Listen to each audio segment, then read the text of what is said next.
నారా బ్రహ్మిణిపై చేసిన అసభ్యకర వ్యాఖ్యలు చూసి తీవ్ర స్థాయిలో నిప్పులు చెరిగారట. ప్రస్తుతం ఈ విషయాలు కూడా ఎంతో వైరల్ అవుతోంది. సో దేవరా సినిమాకి సంబంధించిన షూట్లో బిజీగా ఉన్నటువంటి ఈ సమయంలో మరి నారా బ్రహ్మిణిపై అయితే ఇటీవల చేసినటువంటి వ్యాఖ్యలపై ఒక్కసారిగా మండిపడ్డారట ఎన్టీఆర్. నారా బ్రహ్మిణి గురించి వైసీపీకి సంబంధించినటువంటి నేత, మంత్రి అయినటువంటి రోజా ఎన్ని వ్యాఖ్యలు చేస్తోందో తెలిసిందే. ఆమె చెప్తున్నటువంటి మాటలు చూస్తే ఎవరికైనా సరే కోపం రాక మానదు. నారా బ్రహ్మిణి తన కుటుంబ సభ్యుల గురించి తన ఆవేదనను వ్యక్తం చేసింది. ఆ మాత్రానికే తన మీద ఇంతటి దారుణమైన వ్యాఖ్యలు చేయాలా? అసలు ఆమెకి సంబంధించి ఇంకేమైనా ఉందా? ఊరికనే మాటలు పడుకుతుందా అంటూ చెప్తూ అందరూ కూడా షాక్ ఇస్తున్నారు. కాబట్టే నిజంగానే ఈ వ్యాఖ్యలు చూసి అందరూ ఎంతగానో షాక్‌లో ఉన్నట్టుగా అయితే సమాచారం. కాబట్టి ఇప్పుడు సోషల్ మీడియాలో సైతం ఈ విషయాలు ఎంతో వైరల్‌గా మారుతోంది. అలాగే అభిమానులు కూడా వీటికి సంబంధించిన విషయం తెలుసుకొని ఎంతగానో షాక్‌లో ఉన్నట్టుగా అయితే తెలుస్తోంది.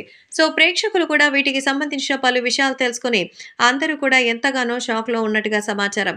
కాబట్టి ఈ విషయాలు కూడా ఎంతో వైరల్‌గా మారుతోంది. ఇక అభిమానులు కూడా వీటి గురించి తెలుసుకొని నారా బ్రహ్మిణి గురించే కాదు, భువనేశ్వరి గురించి, ఇంట్లో పిల్లలకి సంబంధించిన విషయాల గురించి ఇంత దారుణంగా మాట్లాడుతోంది రోజా. అసలు ఆమెను ఆపేవాళ్లే లేరా? ఇదే కారణం అంటే మరి ఏంది అంటూ చెప్తున్నట్టుగా అయితే తెలుస్తోంది. కాబట్టే ప్రేక్షకులు కూడా వీటికి సంబంధించిన విషయం తెలిసి ఎంతగానో షాక్ అవుతున్నారు. రోజా గారికి గతంలో జరిగినటువంటి జ్ఞాపకాలు భవిష్యత్తులో గుర్తొచ్చేలాగా రాబోయే రోజుల్లో ప్రజలే తీర్పిస్తారు అంటూ జూనియర్ ఎన్టీఆర్ మండిపడుతున్నారు.